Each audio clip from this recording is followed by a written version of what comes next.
Hello दोस्तों, आज की कहानी निद्रा देवी।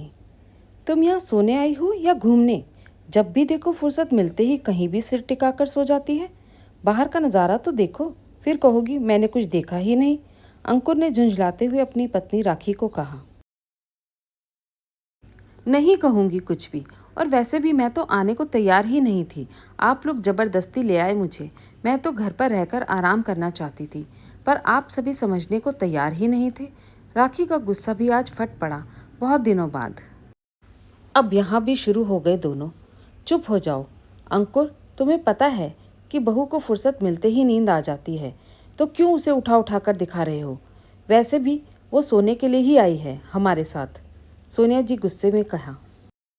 मम्मी, ये तुम्हारी बहू है?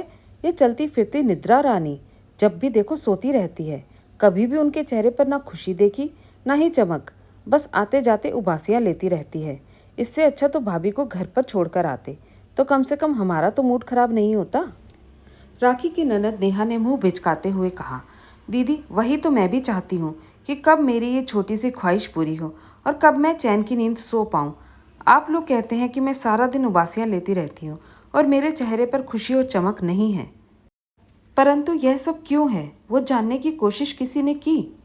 मम्मी जी आए दिन मुझे सुनाते रहते हैं कि मैं तुम्हारी उम्र की थी तब क्या क्या काम करती थी, परंतु मम्मी जी वो बात भूल जाती हैं कि आप सभी संयुक्त परिवार में रहते थे, तो काम का बोझ उतना नहीं होता एक इंसान पर। यहाँ तो पानी का ग्लास तक हाथ में देना पड़ता है। सब आराम करें, पर मजाल है कि मैं चैन से 2 निवाला भी खाऊं। सुबह 4 बजे से रात में 12 बजे तक मैं एक पैर पर खड़े होकर सबके नखरे उठाती हूँ। कभी कभी तो थकान इतनी हो जाती है कि मुझे नींद भी नहीं आती। मम्मी जी को किसी काम वाली बाई का काम पसंद नहीं, सब कुछ मुझे ही करना पड़ता है। यहाँ तक तो ठीक है, परंतु वे तो बाहर से लाए चिप्स पापड़ या मिठाई तक को भी हाथ नहीं लगाती, तो उनके लिए मुझे सब घर पर ही बनाना पड़ता है। साथ में 2 छोटे बच्चों को भी संभालना, किसी की मदद भी नहीं मिलती। मैं तो चैन की नींद के लिए तरस गई हूँ दीदी। अगर ईश्वर या जिन भी आकर मेरी ख्वाहिश पूरी करे तो मैं यही कहूँगा कि मुझे चैन से सोने को मिले और मेरी नींद पूरी हो। कहते कहते राखी रो पड़ी और उसकी हिचकी बंद हो गई।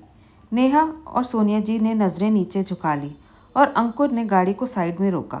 पहले राखी को शांत कर पानी पिलाया और उसका हाथ थामे हुए कहा, तुम्हारी ये ख्वाहिश आज ज़रूर पूरी होगी।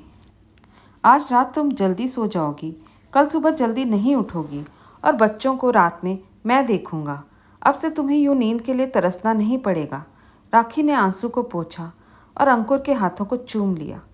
धन्यवाद दोस्तों, कभी कभी छोटी छोटी बातें दिल को कितना सुकून देती हैं। तो कैसी लगी आपको आज की ये कहानी? पसंद आई तो शेयर और लाइक ज़रूर कीजिए, और नए हैं तो चैनल को सब्सक्राइब करना बिल्कुल मत भूलिए।